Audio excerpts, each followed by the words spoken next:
திமுக ஆட்சியில் நடந்த மர்ம மரண வழக்குகள் மறுவிசாரணை செய்யப்படும் என முதலமைச்சர் கூறியுள்ள நிலையில் எடப்பாடி பழனிசாமி விவசாயி அல்ல விஷவாயு என மு.க. ஸ்டாலின் காட்டமாக விமர்சித்துள்ளார். மதுரை மக்களவை தொகுதி அதிமுக வேட்பாளர் ராஜ் சத்யனை ஆதரித்து மதுரை ஒத்தக்கடை கட்டபொம்மன் சிலை அருகே முதலமைச்சர் எடப்பாடி பழனிசாமி திறந்த வேனில் பிரச்சாரம் மேற்கொண்டார். அதிகாரம் இல்லாத நேரத்திலேயே திமுகவினர் அராஜகத்தில் ஈடுபட்டு வருவதாக குற்றம் சாட்டிய அவர் தேர்தலில் திமுகவுக்கு தகுந்த பாடம் புகட்ட வேண்டும் என்று கேட்டுக்கொண்டார். தொடர்ந்து மதுரை பேருந்து நிலையம் பகுதியில் வாக்கு சேகரித்த முதலமைச்சர் பின்னர் கேப்புதூரில் நடந்த பிரச்சார பொதுக்கூட்டத்தில் கலந்து கொண்டு உரையாற்றினார். திமுக ஆட்சியில் நடந்த மர்ம கொலைகள் மீண்டும் விசாரணைக்கு உட்படுத்தப்படும் என்று உறுதிபட தெரிவித்தார். ஸ்டாலின் நண்பர் அண்ணா நகர் ரமேஷ் மர்மமான முறை இவ ஆட்சி செய்யும் போதெல்லாம் மர்மமான முறையில் செத்து போயிடுவாங்கலாம். அந்த கேஸை வழக்கு பதிவு செய்வாங்க, அப்படியே மர்மமான முறையில் தள்ளுபடி பண்ணிவிடுவாங்க. அதை எல்லாம் இப்போ தோண்டி எடுக்க போகிறேன். பேசிட்டீங்கல்ல, இனி அதை மக்களுக்கு அம்பலப்படுத்துவோம், உண்மை குற்றவாளிகளை கண்டுபிடித்து உரிய தண்டனை பெற்றுத் தருவோம். விழுப்புரம் மாவட்டம் கள்ளக்குறிச்சியில் நடந்த பொதுக்கூட்டத்தில் திமுக வேட்பாளர் கௌதம சிகாமணியை ஆதரித்து அக்கட்சியின் தலைவர் மு.க. ஸ்டாலின் பிரச்சாரம் மேற்கொண்டார். அப்போது அவர் முதலமைச்சர் எடப்பாடி பழனிசாமி விவசாயி அல்ல விஷவாயு என தெரிவித்தார். எடப்பாடி பழனிசாமி இப்ப எங்க போனாலும் நான் ஒரு விவசாயி அப்படிங்கிறார்.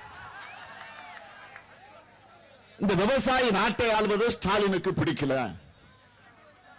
விவசாயி நாட்டை ஆளலாம்.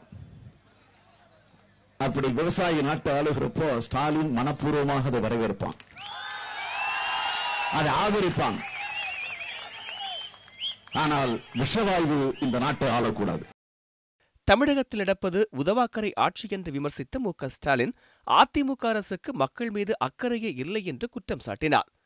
இதேபோல் சிவகங்கை மாவட்டம் ராஜகம்பீரத்தில் மானாமதுரை சட்டமன்ற தொகுதி வேட்பாளர் இலக்கியதாசன் மற்றும் சிவகங்கை மக்களவை தொகுதி வேட்பாளர் கார்த்தி சிதம்பரத்தை ஆதரித்து முன்னாள் மத்திய அமைச்சர் ப. சிதம்பரம் வாக்கு சேகரித்தார்.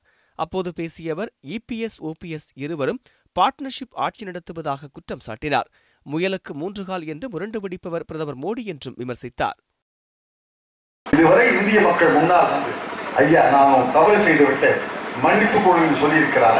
இன்றைய தேதி வரை நான் பிடித்த முயலுக்கு 3 கால் என்று சொல்லி நான் செய்தது சரி என்கிறார். நான் செய்தது சரி என்று மூர்க்கமாக புரட்சரமாக தாம் பிடித்த முயலுக்கு 3 கால் என்று சொல்லக்கூடிய நரேந்திர மோடி அவர்களுக்கு இந்த மக்கள் சரியான பாடத்தை புகட்ட வேண்டும். நீ செய்தது தவறு என்ற பாடத்தை புகட்ட. திருப்பூர் பிரச்சார பொதுக்கூட்டத்தில் மக்கள் நீதி மய்யம் வேட்பாளர் சந்திரகுமாரை ஆதரித்து அக்கட்சியின் தலைவர் கமல்ஹாசன் பிரச்சாரம் செய்தார். அப்போது அவர் மக்கள் நீதி மய்யம் முன்வைத்த வாக்குறுதிகளை நிறைவேற்றவில்லை என நிரூபித்தால் கட்சி பிரதிநிதிகளை ராஜினாமா செய்ய வைப்போம், இதை மற்ற கட்சிகள் செய்வார்களா என்று கேள்வி எழுப்பினார். ஆனா இந்த 1 வருஷத்துல அவர் நீங்க சொன்னதெல்லாம் வேகமா செய்யலீங்க. அவர் மாட்டுக்கு அந்த பழைய மந்திரி மாதிரி தான் இருக்காருன்னு நீங்க சொல்லுங்க. அவருடைய ராஜினாமா கடிதத்தை நிரூபிங்க. சொன்னா போதாது, நிரூபிங்க. 2 பேரும் உட்கார்ந்து பேசுவோம். அவருடைய ராஜினாமா கடிதத்தை உங்களுக்கு அனுப்பி வைக்க வேண்டியது மக்கள் நீதி மய்யத்தின் கடமை.